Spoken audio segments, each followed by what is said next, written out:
My name is Phoebe Panaretos, and I play Nancy Sinatra in Sinatra the Musical. My role, Nancy was Frank's wife, his first wife, and the mother of his children. And she was instrumental in his rise to success. I think she was potentially the sacrifice of his ambition.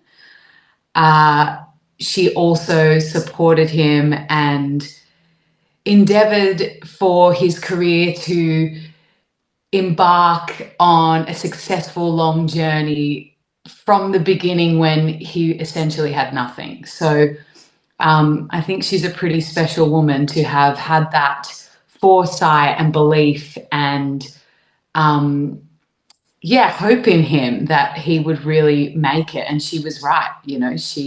She backed him and believed him and supported him, especially when, they were low on money and he wasn't working and things like that. But yeah, she always stood by him and believed in him, really right up until his death. So it's a pretty special relationship that they had. And then I know you've been with the role since 2023, but what kind of first attracted you to want to be part of this show? I mean, who doesn't love Frank Sinatra? The most beautiful music ever written, Frank sings. These songs are poetry. And, we've got the band on stage with us. I think it's a 16-piece band orchestra. And yeah, the music is so seamlessly interwoven through Joe DiPietro's writing. He's an incredible writer, and I just think it all just flows so seamlessly, which is often the concoction in a musical that's the hardest to get right. Um, that's not initially what drew me. What drew me was obviously the draw to Frank Sinatra. But when I started reading about Nancy Sinatra and who she was, I really felt like I knew her. I grew up with strong Greek women in my world, and I'm from an immigrant family, and I just understood that journey, that plight, that upbringing of, moving to a country, starting again, that like tenacity, that sort of punchy fieriness that Southern Europeans have. She like came off the page, and I felt like I knew her, and it was one of those like rare things, I think, for an actor where you really feel connected to the role, and then you just get lucky that the people making the decisions also felt and saw that connection. And obviously, people might not know, but obviously, Tina, kind of Nancy and Frank's daughter, kind of selected you for the part. How kind of thrilling was that to have that seal of approval? Yeah, I mean, it was pretty special. I mean, that too also doesn't happen very often.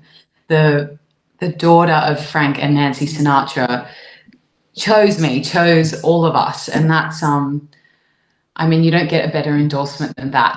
That trust in her like I'm honored by that. It's really special. And obviously, as you say, you've been with the show since you did it in Birmingham in 2023. What's it like having lived with that part for kind of 3 years and now you're bringing it to the West End? Yeah, I mean, look, I've done some other work in the meantime, luckily, and really different work as well. So that departed me from her Mm. for a little while, but Yeah. with this always percolating and always generating, we were in discussions, and we went to America at one point and performed it at the Apollo, and it just like continued to be in my ether. And I think I never fully let her go. I was like always thinking of her. I was always manifesting that I would get another chance to live in her shoes and tell her story. I think what's so special and cool about Nancy is that she was so impactful and such an anchor in Frank's life, and such a big reason. I think we all remember his name, but nobody knows her. Nobody knows her story. Nobody knows um, how important she was to him. And I think it's a really nice time for her to get her flowers. Like she's getting her moment. And I think a lot of people will relate to her, and especially women. And how then do you approach bringing her to life? Like you say, so much out there that you could research, but how do you put your kind of stamp on it? Yeah, I mean, I want to be as authentic as possible, but unlike Frank Sinatra, there's not a lot out there about her. My main source of information is Tina Sinatra, and that's a relationship that I've really come to treasure. And I everything she gives me is like gold. It's things for me to use. It's again like so rare for an actor to have this like access to such an authentic source of information and truth. But then you've also got someone who has a particular memory of their mother, Yeah. and yes, being a mother was a huge part of her identity, but she was also a wife, and at times a broken-hearted wife, and she was also a best friend, and she had so many layers to her that made her the interesting woman that she was. And I have Tina Sinatra to draw on. I've got other people part of Sinatra Enterprises who knew Nancy, and I'm always asking them questions and trying to just get as much information as possible and to be as authentic to her and who she was. And obviously, there's voice work involved with that as well. How do you kind of approach that element of the character?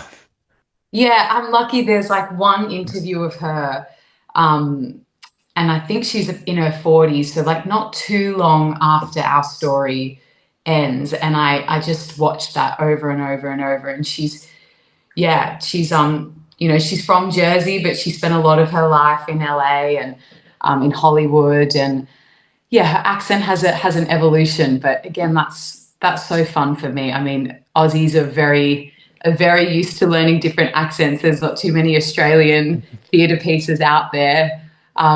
So I was excited. That was a really exciting element to jump into to learn the accent. Absolutely.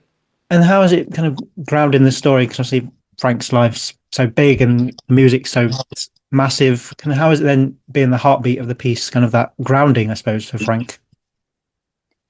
Um, yeah, I it's it's definitely a challenge at times. I think she sort of grapples with a lot of the emotional weight of the show and is sort of a part like it's really based on the love triangle between Frank, Nancy, and Ava. And yeah, I think Nancy really is left alone often with the ramifications of Frank's actions. So yeah, it's a little bit of an emotional journey for Nancy and for myself as the actor, and at times a little bit of like a lonely track in the show, but there's so much to play with there. And I think I'm grateful that she has such a beautiful arc. Like she sort of gets to explore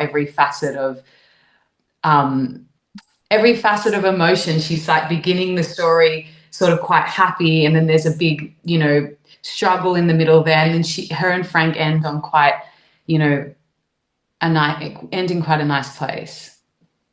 And then kind of how do you balance that for yourself? The kind of the loyalty of the character, the heartbreak that you must go through, like say the kind of solo moments you have to go through. How do you balance that mindset?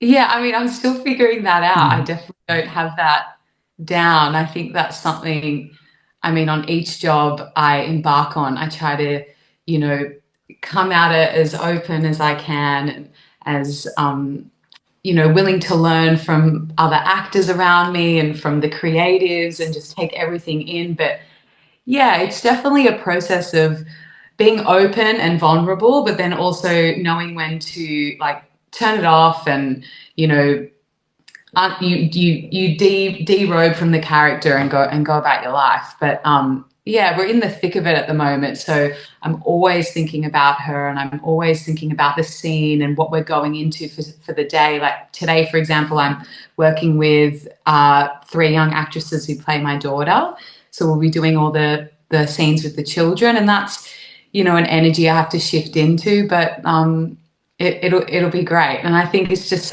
yeah, it's a journey. You go into it, and once we're up in shows, it's all a process, isn't it? You go in, you warm up, you put your makeup on, your wig, your costume, and then you have that same ritual when you come down. You take it all off, and I mean, I love that. I love that routine and ritual of theatre. Um, I think it's something like quite special, and it also like makes me feel excited every night.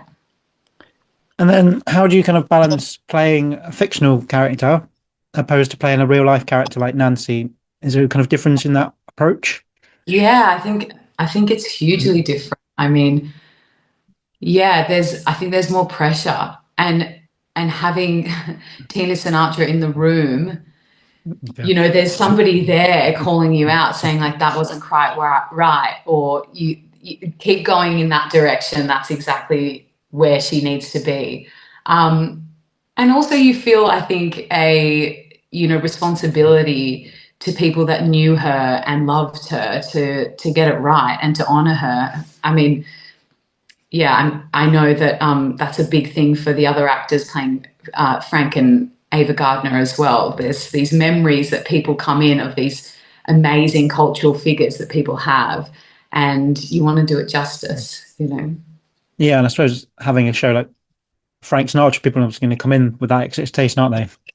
Yeah, absolutely, absolutely. Everybody has a memory of Frank.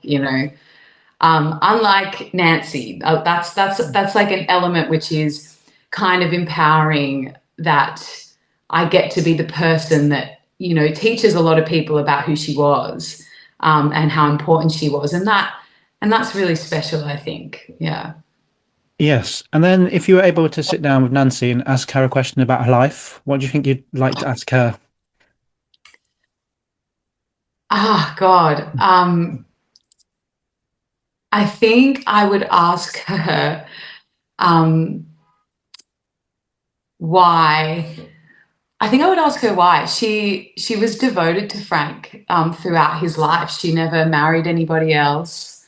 Um, she really loved him, and he loved her, but I don't think I'm not sure he loved her in the way she would have really liked. He did love her in the way she would have liked, but not it wasn't forever. And yeah, I just think she's so amazing and such an incredible, strong woman and mother. And yeah, I think that's the thing that comes back to me a little bit is, yeah, why she sort of had a candle burning for him for her whole life. But as she said, she said, I'm quoting her now, when you've been married to Frank Sinatra, why would you be bothered marrying anyone else? So it makes sense, but I'd love to talk to her about that in person. Yes. And I know you just kind of touched on the kind of preparations, but how do you kind of mentally and physically get into the headspace for a run? And then how do you maintain that when you've kind of got a long run ahead? Yeah, I mean, I've done a few long runs before, and I think, having your rituals in place is really important. Like your exercise routine, your vocal warm up, your cool down is super important. And yeah, like socializing and also spending time with family and friends outside of it, I think is really important. This is like our pretend little world, which for a time is all encompassing. And I think sometimes it's easy to sort of just get lost in it and have fun there in this like old Hollywood world. But I think it's really important to, yeah, also like maintain your life outside of it. And I think it's a balance. You've got to like balance both those things. You've got to be ready to go to work, and obviously that involves like not staying up late and not talking all night with your friends or whatever, because you've got to sing and do two shows the next day. But yeah, it's like, I mean, I've been doing it for so long now. I feel like the prep and the maintenance is something that I've like honed over a decade of working in this industry. And I know when I can say yes to things, and I know when I maybe need to say no and, prepare myself for the day. Yes. And then some kind of general questions about you and your background. What was the kind of first show that you remember seeing that had that impact that you thought, oh, maybe this is for me? Uh, I saw a production of Fame in Australia with an incredible actor in the lead role, Kelly Abbey. And yeah, I was hooked. I loved it so much, and started dance class and singing and acting. And I just, from a really young age, was pretty into it. And I actually was cast in Cameron McIntosh's production of Oliver when I was 11. And it was at the Lyric Theatre in Sydney. And that just like I caught the bug. I was doing shows at that in those days there was only two sets of kids. So I was doing 4 shows a week. I completely fell in love with the world. And then I was 11 and then it was 10 years later I was back in that exact same theater playing the lead in Baz Luhrmann's Strictly Ballroom the musical. So I like was committed and devoted from 11 to like getting back there, and there was this like really fortunate and beautiful full circle moment getting back to that theatre a decade later and doing exactly what I'd wanted to do. And how do you kind of sit back now and reflect on the journey so far? Oh man, I mean, it's been feast or famine, honestly. I've Mhm. like done some amazing jobs and then I've been out of work for ages. And I'm really lucky I've never like gotten through a full year without getting a job, but moving to this country and starting again was very humbling. A lot of my credits didn't translate over here, and yeah, it was kind of empowering but also yeah, very humbling, like walking into a room, people not knowing your work, but then also like getting a yes for something like this was even more gratifying because nobody had seen my work at home. So it took a while, but once I was able to get in those rooms and started to get my first few yeses, I the decision to move over here and start again started to feel like the right one. But there was a while there I was a Yeah, little bit concerned, maybe thinking I needed to go back home. But I'm really glad I stuck it out. me too. Me too. Thanks. And then if you were stranded on a desert island, you could take three musical theatre soundtracks with you. Which three are you taking? West Side Story, that was easy. Company, the Rosalie Craig Yeah. version, and oh my god, I mean, I'm a bit Mamma Mia.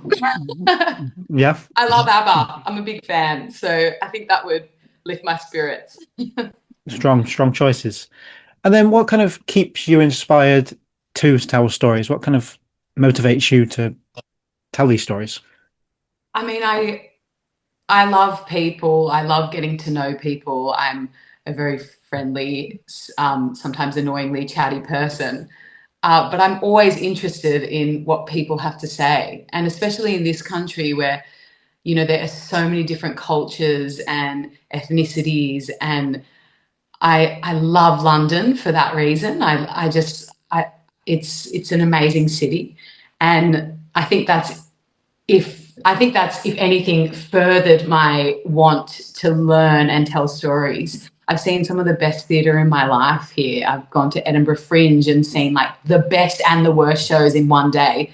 And I've loved every second of it. I think the human condition is like deeply fascinating. And if I can be part of sharing that, then, I'm so glad and lucky that I am. And I hope to be for, a very long time. Yes, let's hope so. And then my final question for you, what would you simply hope an audience member takes away from seeing Sinatra the musical? I hope they take away an understanding of who Frank was and who Nancy was. And I think sometimes with these massive cultural figures like Frank Sinatra, Elvis, Michael Jackson, there's so many people along the way that help them get there.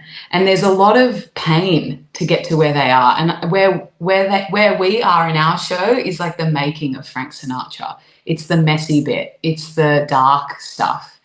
And there's a reason we all know his name. It's because he lived this moment. So I hope people walk away from it understanding that, the making of someone special like that isn't clear, it isn't easy, and it's an interesting story. So yeah, I hope people walk away having a better understanding of the empire that is Sinatra. Well, Yeah. Phoebe, thank you so much for taking the time of your day. It just leaves me to say the Sinatra the musical runs at the Old Witch Theatre in London from the 3rd of June.